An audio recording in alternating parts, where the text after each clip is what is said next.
Welcome into Inside Carolina's This Week in UNC Baseball. I'm Tommy Ashley. That's Grace Nugent. We're sponsored by Johnny T-Shirt and Congruity. And that is the ACC Coach of the Year, Scott Forbes. Scott, I know how much you defer and give so much props to people around you.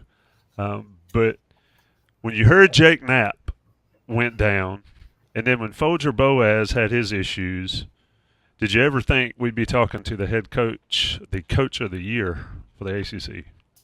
I mean, to be bluntly honest with you, I've never really even thought about being the coach of the year. You know, when something like that happens and you've been doing something long enough, you understand why it happens. And, you know, you have to have great players and you have to surround yourself with great people to win any individual awards, no matter what it is. So, and that's a credit to, I mean, losing Knapp and Boaz, that's tough.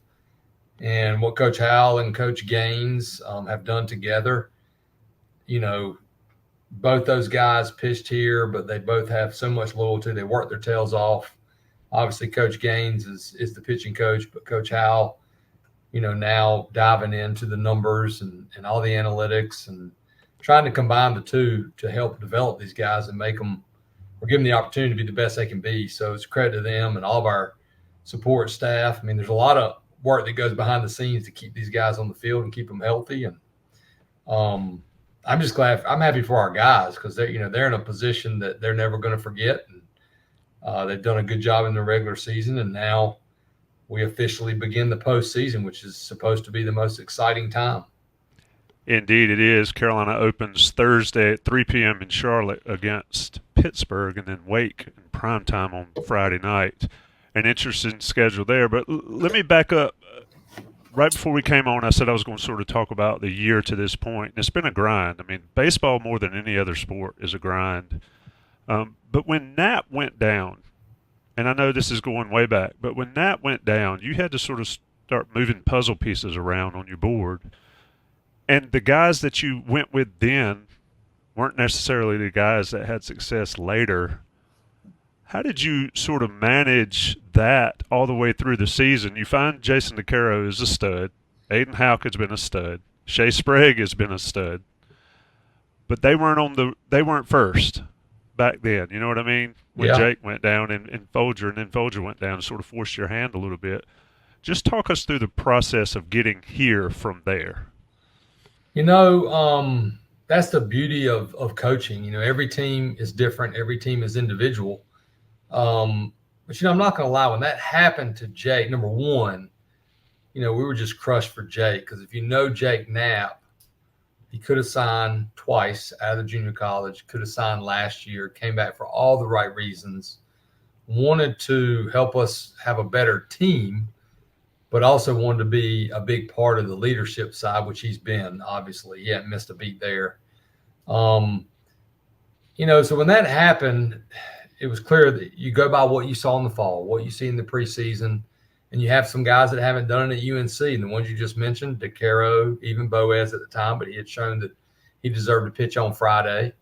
You know, Sprague didn't have a great preseason, a small body of work, because he had to be shut down. Houck was good in the fall, not great, but you have reminders all the time of guys that don't have great falls, but what do they look like when they get back in the spring? You know, how hard did they work? Because that's when it matters the most. Because the fall is important, but it doesn't tell all. You know, it's about getting stronger, getting better, learning to deal with failure, especially when you have a bunch of new players. The thing I did feel good about was I felt like we had a great group. I felt like we were very well led, not just by our two captains in Vanderbrake and Knapp, but many, many other guys like Vance Honeycutt, Patrick Alvarez, and Johnny Castagnozzi. And the transfers fit in really well quickly. And I did feel like that we had a lot of depth positionally that could hopefully score enough runs for us to figure out the mound. We had a lot of talent on the mound, but I felt like, okay, if this offense is as good as we think it can potentially be, that can give us a chance to, you know, we're probably going to lose some games, and it's going to suck when it happens. But that's how you figure out, you know, the pieces, who might have to go out of the rotation, who might have to go in. who's better in the bullpen, that type of thing. So that's really how we've gotten to this point. You look back and you start the season, you have a rotation, and then you play a couple more games, and then we lose a game to East Carolina and lose another game to East Carolina, and then your midweek starter's throwing really well, and you feel like you've got your bullpen pieces starting to settle in. Then we give Sprague a shot because we're like, hey, that's why we brought this kid in here. A proven transfer that's thrown a lot of innings at the Division I level. And one thing about Shea Sprague, even though he had not pitched well, he was a competitor, and you could tell he was a pretty confident kid. And you don't really know until that other uniform comes in. So I feel like Shea Sprague was a big part of getting when he got inserted in there, even when Boaz was pitching, because we went Boaz, Sprague, DeCaro, I believe. I think that's how we went. And Sprague really had his coming out party at Miami. Actually, he might have thrown that third game. I think he did. I think you're right. Yeah. Yeah, we had our backs against the wall. Struck out like the first 5. Got us off to a great start. And then, guys, I started to recognize that these guys in the bullpen have a chance to be really good because it's a combination of stuff, a lot of strikes, and different looks. I'm big on different looks. If you see the same guy coming out of the bullpen that you just saw, you don't have to adjust as much. But if you bring in Matt Poston, and then you follow him with Dalton Pence, or Matty Mathias is totally different than Matt Poston. Then we had Aiden Houck in there. And then it was a big blow when we lost Folger. I was concerned about, what's the team, how are we going to handle this as a team? Because it can affect you. Just the shock of it initially was difficult. We were upset, obviously, for Folger. And it's a left-hander with really, really good stuff. So he's going to pitch in some way, shape, or form. And with Knapp, it was the preseason. We knew we didn't have him all year. Well, then, boom, after South Carolina, after a loss, after he probably had his best outing and his best stuff, things weren't looking good with Folger. And that's where our guys come in, and credit to them. They just refused to let that be an excuse. We talked about it, like the season's going to keep going. Nobody's going to feel sorry for us. It's the University of North Carolina. If anything, it's going to be the opposite, And as a team, we talk about a video. You've probably seen it before from Jocko. It's a short video about good, just saying back when tough things happen. It's how you respond to them. That's what life's about. So this group, they've responded really well. And then we inserted Aiden Houck, who showed that he had some starter stuff, and we felt like he had the best ability to be that next starter. And he's done a great job. And then, we knew that after that, we had to have somebody step up to fill his innings out of the bullpen. It's been a combination there with Ben Peterson, Percival. So it's been fun for me to watch, and it's fun to be at this point of the season where you feel like doesn't mean you're going to win every game or win a championship, but you do feel like you're pretty set in what decisions you're going to make as far as the pitching decisions. And sometimes that's not always the case. But, you get there from some of those tough losses. Learned a lot at NC State, some of those other games. So that's helped this team. But it's a credit to them. I mean, they have worked since the first day we started in the fall, and that's the backbone of this team is good old-fashioned hard work. Losses of Folger, Jake, you brought in a ton of transfers, a ton of freshmen, new faces when you began the season. A lot of the returning starters that had gotten tons of minutes last year had to go to the bench. Would adaptability, you think, be a good word to describe this season? Yeah, I think that would be an accurate word. I think when I know once you're here for a little while, you should recognize quickly what this program's about, what the culture's like, and that you better learn to adapt. You may not love the role that you're in, but you have to learn to be good at whatever that role is. Or if you have a bad attitude, either it's going to be adjusted quickly or you're going to be shown the door. And I think that's important. I knew that as a player. Players know that. But yeah, I mean, it's hard still. If you're not in the lineup, it's difficult, especially at this level, because everybody's really, really talented. And that's a credit to those guys that did play a lot last year. They have practiced hard, lifted hard, worked hard.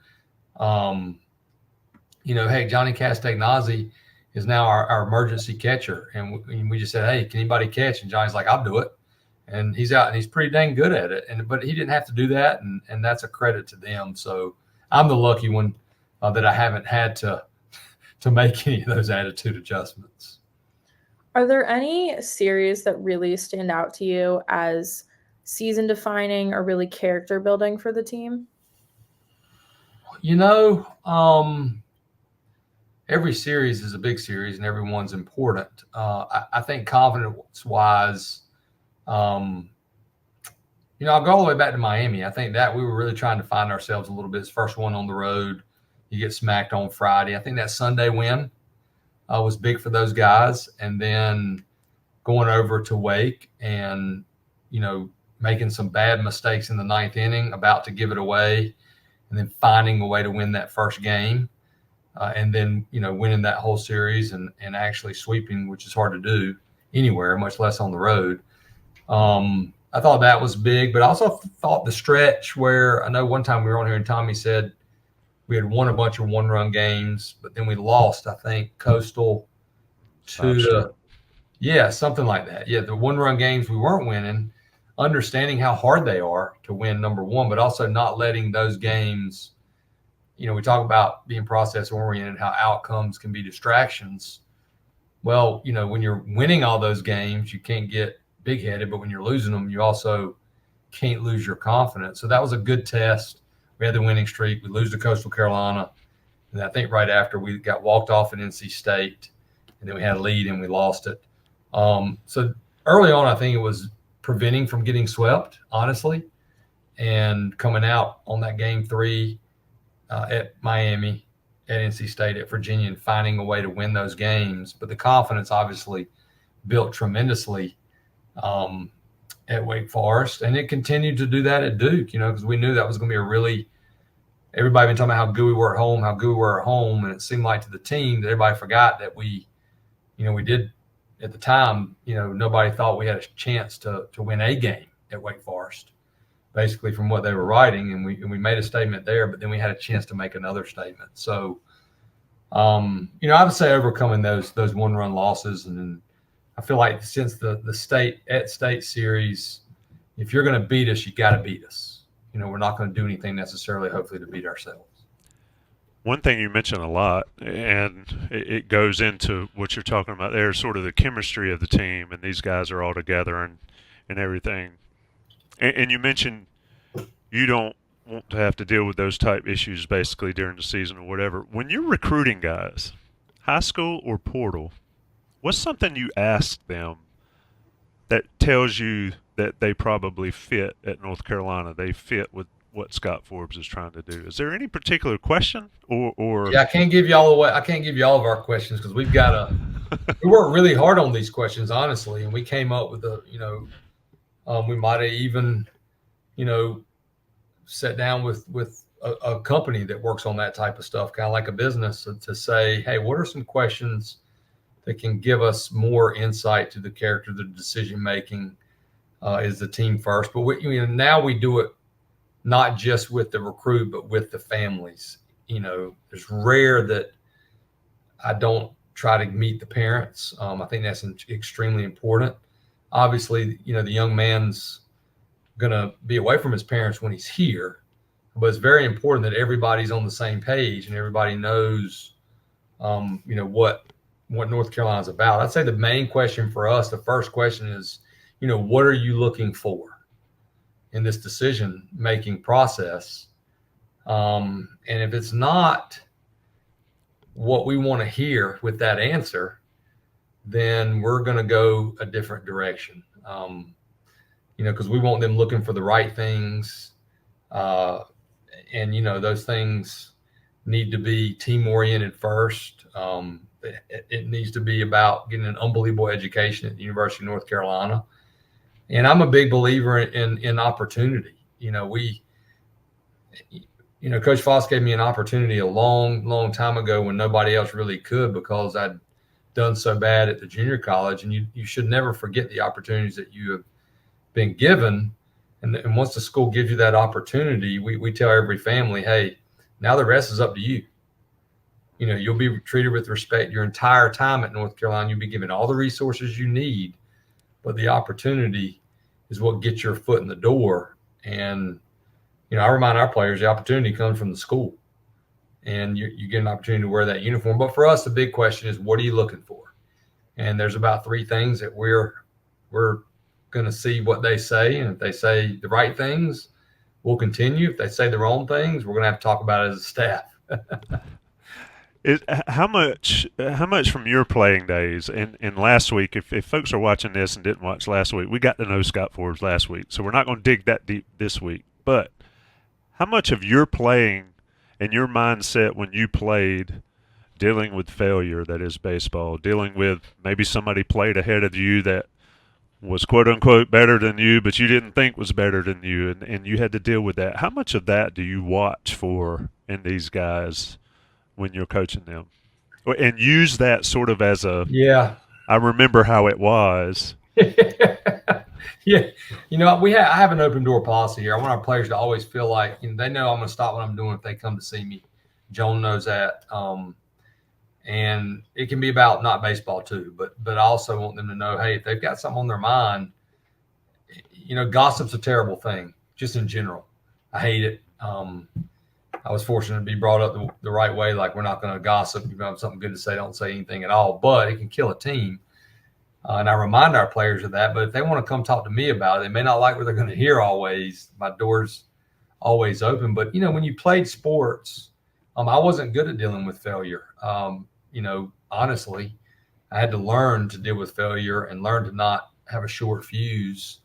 I think that's why I probably liked football more when I was in high school early on. But I also wasn't 6'4", 260. So I wasn't going to go play college football. So I was hoping to play college something. But I was lucky. I had a dad that one time I called him in college and I said, I don't understand why I'm not playing. And it was kind of silence on the other end. And he just said, you're not playing because you haven't gotten a hit in like 30 at bats. Like, what are you talking about? And that's the best thing. I wanted to hear, like, yeah, you should be playing, that. And then since that day, I was like, you know what?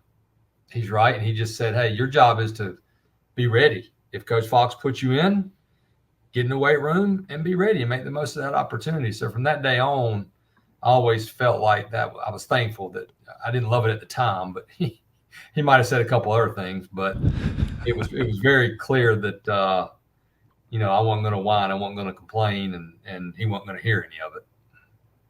Looking forward to the postseason ACC tournament, you got Pitt, you got Wake, your 3 starters. None of them have ever seen a tournament of this caliber, your starting pitchers. Are you going to say anything in specific to the 3 of them as they go into their first postseason tournament? You know what? They've shown me enough in these weekend series.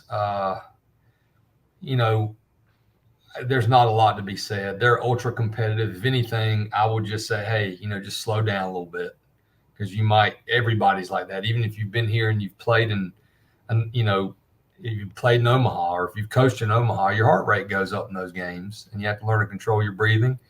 But everything else, I say, you do what you've been doing all year. You just compete. You've done it. You've pitched in a lot of tough situations in our league and big games, and we're trying to do the same thing now. As a matter of fact, enjoy it, because this is why you came to North Carolina. You want to play in Charlotte. You want to play these teams. You want to have big crowds. You hope that it's sold out when we host a regional. If we're fortunate enough to win a regional, sold out in a super regional against a tough opponent again. And then if you're fortunate enough to pitch in front of 30,000, that's why you do it. So you can't really, there's no environment you can put them in. The only thing you can do is remind them, like, hey, you will feel like this. And that's a good thing, because that's, you care. You hear those great basketball players that, from Jordan to Kobe to Steph Curry, like, you should have butterflies, you should have nerves because you care, but then you just take that deep breath and you play. So that's what I remind them of. I'm excited to watch them. With the pitching, you're guaranteed you're going to play 2 games, not guaranteed to play anymore. How do you manage the rotation versus maybe more of a matchup pitching with maybe the prospect of seeing Chase Burns again on Friday? Yeah, we'll know. That's I guess the good thing when you finish higher is Pitt plays Wake, and we'll know what that game means on Thursday. And if Pitt wins that game, we got to beat Pitt, or Pitt advances to Saturday. Pitt loses that game, we know that Usher Wake are going to play on Saturday. So I do know that DeCaro is going to throw Thursday regardless. He's off that rest, and then we'll just make a decision after that. Right now, the plan is to throw Sprague on Friday. If the Wake game doesn't put us in the Saturday game, we're already in it. Well, we might decide to start Shea Sprague on Saturday and start someone else on Friday, but we'll make that decision as we move along. Right now, we have it. DeCaro threw his bullpen today. He's starting Thursday, and in our mind, Sprague throwing his bullpen early tomorrow morning, and he'll start on Friday. Do you like the format? Man, I like the 3-game format better, where you're guaranteed the 3 games. I can't hardly remember how that worked, but I liked it because I just felt like you got your 3 starters out there no matter what. And I'm pretty old school too. Like I like the format of double elimination. So I don't hate it. I'm kind of in the middle. I don't love the fact that potentially a game doesn't mean anything. Yeah. That's why I like the old school double elimination. Hey, you lose, you go home. And if you win, you keep playing. Yeah, I'm not a fan of whatever happens, and then on Friday you could be playing a meaningless baseball game. Well, none of them are meaningless, but it's meaningless to the world. I don't understand. Yeah, it's meaningless to the advanced, but it is what it is, right? There it is.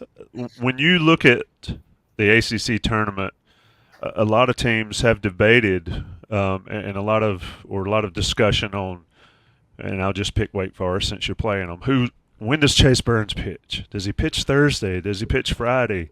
It sounds like, at least what I'm hearing from you, is you're going to throw your rotation minus that meaningless game. But that's your goal, is to keep that rotation in a regular setup heading into a regional. Is that accurate here? Yeah, absolutely. You have to have a plan. At the end of the day, you want to win that regional. And you want to win the ACC tournament too. But, we have a plan. Even as a coach, you have the worst case scenario that you can get to Saturday. Well, we need to get Sprague out there. We need to get Halk out there. There are 2 starters. We need to get our best relievers out there. So it still will be meaningful no matter what, and it'll help you prepare, because it's still better to face another team at this time of year than to face your own team in your inner squad. But that's the plan for us, and we've been in different situations. I feel like we've also been in this situation, which is good because we have experience with it. And when you feel like you're hosting a regional and you're a national seed, you want to make sure that those arms are on the best routine they can be, so they're at their peak that Friday night, Friday afternoon in that regional, and Saturday and Sunday, and then Monday if you got to play then too. Does it help to play 2 teams that you've played in pool play? You've played Pitt, you've played Wake Forest. Does that matter as much in baseball, or is it? It matters from the time you got to spend on the scouting prep. But the good thing is you can do it quicker, but it still takes a lot of time to really dig in on what you're looking for. We played Pitt a while back. They were the opening series, so we'll do more prep on them. And we feel like we played Wake a little bit more recent, and we seem to catch more Wake games on TV just watching with my own eye. I have a lot of respect for Pitt. Mike Bell does a heck of a job. I thought they were a good team here. I thought they were a tough team. So I think anybody that plays Pitt right now is going to have their hands full. That's as good a 12 teams, mate? Yeah, 12 seed in a tournament in the country. So I've already worked a lot on Pitt. I like to have it done if possible, because I'm always paranoid that something might not work in Charlotte. You can't print something. So we try to get all that stuff done, and then you just see what happens and handwrite stuff to get ready for that Saturday and Sunday game. At the end of the day, though, Tommy and Grace, it's all about our team. I have learned that. We can do all this prep in the world. We play like crap. None of that prep matters. So you want to do the prep for decision-making or matchups, but the most important thing has been our practice today, our practice tomorrow, and our practice Wednesday. Speaking about the team, after the Duke series, you said, well, the accolades are great and the 41 wins is great, but the team still really hasn't done anything. But you also had 9 guys selected to the All-ACC team. So how just significant and kind of rewarding is it for them to get that selection from the rest of the ACC coaches? Yeah, I think it's great, and they deserve it. You know, those guys. I was hoping Vance would win Player of the Year. He's my Player of the Year for what it's worth, because I think he changes the game the most of any player. But again, Tibbs got it right, and you look at his numbers; they're crazy good. So, that's big congrats to him. And you're always going to favor your own guy, but that's cool for them. And I see what a lot of people don't see. I see the hard work, the hours that these kids put in. And I know that's a state, I need to do better about, we haven't done anything, because we have done a lot of great things. It's just kind of how I'm natured and how my mind is. And,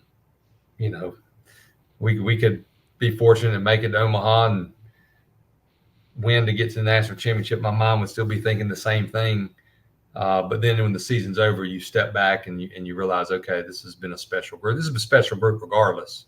And that's why I want this group to reach the pinnacle, because they are so special. Is there anything you think, when you talk about stepping back after the season, after last season, when you kind of stepped back and reflected, was there anything that really stood out to you that you tried to transfer into this season? Yeah, that's the case every year. As you get older, your first conversation should be the mirror conversation. What do you need to do better to make this program better, and also make your coaches better and your players better? So that's number one. That's after every season. It should be, even if you are fortunate enough to win a national championship. We're all trying to get better every single day. But I felt like last year, we stepped back and said, okay, then, we had a good team. We had some tough injuries there with Vance, but the depth wasn't quite where we wanted it to be. You fight. We're so big on development here. Guys getting better. You fight that transfer portal, but then you're like, you know what? We need to take advantage of the transfer portal. We just have to get the right guys, because when you're older, you're older. There's a difference between being 22, 23 than 18. And if we can get the right ones to supplement the other guys, and then obviously guys can get better, Matty Mathias, the Cam Pagents, those type of guys, and then mix in some of those freshmen. I just feel like we needed more depth. And we've been working so hard to improve that depth, since COVID, and that was such a crazy time. And even in 22, we didn't quite have it. We went on a great run. We had some big-time players on that team. But I felt like we needed more depth, especially on the mound. That's a credit to our coaches working hard and going out and identifying that. And we were able to land some of these portal guys that we were up against some really good teams to get, and they chose North Carolina, and then they mixed in really well. But we also had some guys that have really improved, and you got 2 freshmen that are playing every day. But Dalton Pence, Matty Mathias, Poston, Peterson, those guys have gotten better, and that's helped us as well. Do you know who leads your team in batting average? How much do you pay attention to that? I don't. Off the top of my head, is it Harbor? Yep. Gallagher? Parks Harbor, 358, Gallagher, 351. So you've got an old guy and a new guy right there back and forth. Yeah. In my mind, Tommy, I think Casey Cooks almost has 80 RBI, so he leads the team batting average in my mind. We told you the other day, who leads the team in walks? You did tell me the other day, D'Onofrio or Steve Stevenson. Luke Stevenson with 39, which is insane to me that your catcher, who's normally an 7-8 guy, leads the team in walking. That's impressive for a young guy. How much development happens from high school senior to college freshman in the fall versus January to May that freshman year? I mean, how big a jump is that for a guy like that? It's big. The thing that's been most impressive about Luke Stevenson is, you guys have to see what I see. He's actually gotten bigger. Like, he works so hard in that waiver. I mean, he's caught almost every inning. So obviously he's taking care of himself. He's eating good. He's sleeping. But then he's working in the weight. I mean, that's not easy to do. Usually those guys like that catch that much, they cut 20 pounds. Bat speed goes backwards. And I feel like he just keeps, when we played Miami in 2008, I think Grandal hit in the 8-hole. And I remember thinking like, whew, that is a lineup. We had a lineup too, 08, like we were both really good. And that kind of what Luke, like that type of player, strong, physical. But Grandal even then did a lot of DHing where Luke has straight catch set in there. And another impressive thing about Luke is what he's done in the league and how many RBIs, big hits he's gotten. So, golly, I mean, he's not your normal 8-hole guy, that's for sure. Did you upgrade? I asked you that, and I'm going to ask you now. I said it in August. You can't ask me that. I love Tomas Frick. They're just different type players, when Frick was here at the end of the day, we made 3 postseasons, 1 ACC championship, almost got to Omaha, Arkansas was loaded. They were good, but, we still talk about daggone Horvath, What was it, appendix? He said he didn't feel good at the pregame meal of the first game. The next thing you know, he's missing game 2 with appendectomy. But they're different type players. Obviously Luke is probably a first-round pick, and he eliminates that running game. But that goes back to like Tomas. I always look back at like why are we where we are. A guy like Frick, a guy like Horvath, they taught a lot of these guys, here's how you do things. And these guys now, we just might have a more overall type talent team, but they all deserve credit, that's for sure. So I'm not answering that. I'm just picking on you. I couldn't choose between my children, so I understand 100%. Yeah, man. I love them both. I actually called Tomas the other day. How's he doing? Is he healthy? Yeah, he's doing good. He's playing. I was driving down the road and Chris Stapleton song came on. He loves Chris Stapleton. I thought about Tomas Frick for some reason and called him, and it went to voicemail. And then he called me back and said they just got done taking BP, but he sounded good and he's playing, having a good time.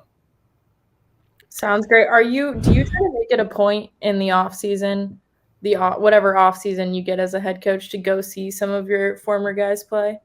Yeah, if I can. I love doing that. Minor leagues, big leagues. Obviously, my family's going to come first, and they've sacrificed so much over these years. I've missed so many things. So we try to do some things, but my kids are older. And, the volleyball season, they're both volleyball is usually in the fall, so that helps. But we try to go see these guys as much as possible. And then if we're fortunate to have a couple guys make it to the big leagues that we haven't seen since they made it to the big leagues, maybe go to some of their games. So I'm going to try to go. I really want to see Michael Bush play because he's, recently up, and I haven't seen Cooper Criswell pitch live, any of these guys. So I'm going to try to get out and do some of that if I can. But it's hard, honestly, because, your job's your job. And as soon as the season, we're recruiting now for next year. We were supposed to have a visit today from a guy off the portal, but his team's still playing in the playoffs, so he couldn't come today. He's a grad. So, you got to do that first, and you can have all these plans made, and then all of a sudden Parks Harbor goes on the portal, and he says he can visit on Wednesday. Well, my butt's going to be in Chapel Hill to hang out with Parks Harbor. All right, Coach, I got another fun one for you. If you're starting, benching, and cutting 3 Chapel Hill food locations, what would they be? Starting? You're starting one of them, benching one of them, and cutting one of them. Man, I got to be careful here. I could get in trouble probably. I'm just going to go who I would start. There's so many, but I'll go Sutton's. Just personally. I feel like the breakfast is good, very affordable. Lunch is phenomenal. Burgers are good. Club's good. And then you can do the same thing at dinner. Benching, I would say more I'm upset that Ye Olde's gone. Ye Olde was one of my favorite breakfast places in Chapel Hill. Always clean, great service, great food. COVID knocked that out. And I don't go to Franklin Grace a ton when all the students are here because it's too busy. So sneaky like Cold Stone though. because I'm a big Cold Stone fan. Oh, I'm not a Cold Stone person. I know, I like it. A lot of people don't, but I like it. If you're going morning before a game to Sutton's, what are you getting? Oh shoot! Usually 2 bacon, egg, and cheese biscuits, coffee. That's it, or a breakfast, whatever their special breakfast platter is. You're pretty calm and regular guy. What's the craziest thing you've ever done? Oh man! I mean, it's just like we're going to get bacon, egg, and cheese, coffee with cream and sugar. Come on, let's get loose. What's the craziest thing you've ever done? I have no idea. Oh, no, that you can speak to it. I've been a perfect angel. Well, you went to Wesleyan, so I know that's not true. Thank goodness we didn't have social media and cell phones or Life 360, right? Oh my goodness, we had Life 360. It was mom or dad showing up to whip your butt if they heard you would do something. Yeah. One of the craziest things I ever probably did is my best friend growing up, best friend in the world, Jeff Ward, our neighbor. We were really young, and we decided that we were going to hide in a ditch and make these huge clobs of like dirt balls, and every car that came by, we were going to try to smoke that car, and that's obviously not safe for the car driving by. So that was not fun once we got busted. All right, start, bench, cut, and I'll give you 3 choices. So you got to start, you got to bench, and you have to cut one of the 3. Ronald Acuna, Freddie Freeman, Shohei Ohtani. I mean, you can't cut any of them. You got to. You got to pick somebody. You've got 41 on the roster. You got to get rid of one. Who you starting? Who you benching? Who you cutting? That's an impossible question, Tommy. You can't. Those guys are too good. You're talking about Hall of Famers. You are running for office on this interview. The only way I would start. I mean, I'd probably start Freddie Freeman. Ohtani now is on. I mean, golly. Ohtani's having a season for the ages, just as a DH. Yeah, but he's only DHing. Man, I don't know. I might just start Acuna because he steals bases too. I'll give Freddie a break, and then I'll just trade. I'll put him. I can't cut him, but I'll trade him because we'll get so much for him. Well, you're not the Angels then, because they wouldn't trade Ohtani and got nothing for him. So yeah, that's what I would do. I would try to get something for him. I was going to be honest. I was going to ask you start, bench, cut, and honestly, I would bench and cut everybody else and keep those 3. You probably win a lot of ball games, but I was going to do it with your potential 3 starters several years ago. Pitcher, I was going to go Harvey, Porcelli, and who is the third one there? Porcello and Bumgardner. Bumgardner, yes. Start, bench, cut. There you go. Man, the ongoing joke always was the guys that made it here. How long would have they stayed here if all of them would have shown up? In the transfer portal era, in the NIL paying players era. Man, they all 3 did all right though. I saw Harvey pitch, and my son kept yelling Tar Heels at him. He didn't flinch because he was trying to get ready. He didn't even look up. Probably not. Yeah, he's locked in when that game starts. He was. So what's the plan this week? When will you guys head to Charlotte, and how will your team get work? You mentioned practice Monday, Tuesday, Wednesday. I know you got some media obligations tomorrow, but what's it look like for the Carolina Tar Heels getting ready for Charlotte on Thursday? Yeah, honestly, it started Sunday. We just Coach Gash, our strength coach, came in, stretched our position players really well. Our pitchers did their recovery. Terry Joe was in here, treatment, all that good stuff. And then today, we lifted as a position group. We had some guys that didn't pitch, against Duke. Bovair, Olin Johnson. We also want to get Padgett and Percival a little more time. So they faced some hitters that hadn't had a lot of at-bats. Vandy, all of our guys that aren't starting every day had a boatload of at-bats today. The guys that have been playing every day were in the cages getting their work in after their lift. Pitchers that weren't throwing live got their work in, then they got their lift in. They were all out of here probably about 3:30.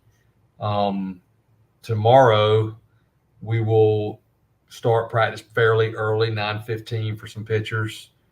Spray's got a bullpen. We got some media at 9:30. Then we'll officially start practice at 10 a.m. for 2 hours. And it'll be more of our heavier practice of the week with like defense fundamentals. Then we'll take BP, take a shower, leave at 1, get to Charlotte, eat a team meal together. Then I'll let the guys, kind of do what they want to do, go to the game, decompress. We meet every night, and then Wednesday we'll practice at UNC Charlotte. Robert Woodard obviously takes care of us. Other teams are going to be there too, but we might or might not get the first pick over there. So we like to stay in a routine. I think it's important for our guys because they're in a routine all year. Obviously, we want them to get a lot of sleep too, but we prefer to practice in the morning. So we work that out, and we'll get another lift in, have a good 2-hour team practice, and let the guys enjoy the ACC tournament too. Go to games. If their family's there Wednesday night, let them enjoy being with their families, have a meal with their families. So we won't make them have a team meal. And then boom, you get to Thursday. Hopefully you're playing Thursday, Friday, Saturday, Sunday. Anything left for Coach Forbes, Grace? No, I think you guys covered all the bases. Listen to that. You see what she did there, covering the bases. Oh, yeah, that was good. That was good. What last general question. What time do y'all get to the stadium for a 3 p.m. game? I mean, what's normal in a tournament setting? Yeah, you hit in the cages and you have a timeline, but the chances of us starting at 3 are like this big in tournaments like this. But if it is, the timeline. If not, they print it off for you. Basically, it's hitting the cages. We stretch a little bit, hitting the cages, wait until that game finishes. Then you get the timeline. You see when your in and out is. Things like 7 minutes. We do a little bit of defense, and you play. This time of year is good, though. There's not a lot that needs to be done. Yep. Finely tuned machine that is North Carolina baseball heading to the ACC tournament. Scott, appreciate you always taking the time, my friend. It's always fun to talk to you here. Yeah, absolutely. And thank y'all for writing so much about our guys. And it's a big day for all those guys. A lot of accolades, and I'm excited for them. So hopefully we can move on and make some noise. Postseason has begun. It has begun. Carolina 3 p.m. against Pitt on Thursday, 7 p.m. against Wake, and then we'll see what happens. But definitely in Chapel Hill on the 31st, I guess, right? Yes, That's sir. Friday, Saturday, Sunday regional. That's Scott Forbes. That's Grace Nugent. I'm Tommy Ashley. Appreciate everybody paying attention. Thank y'all. Appreciate it.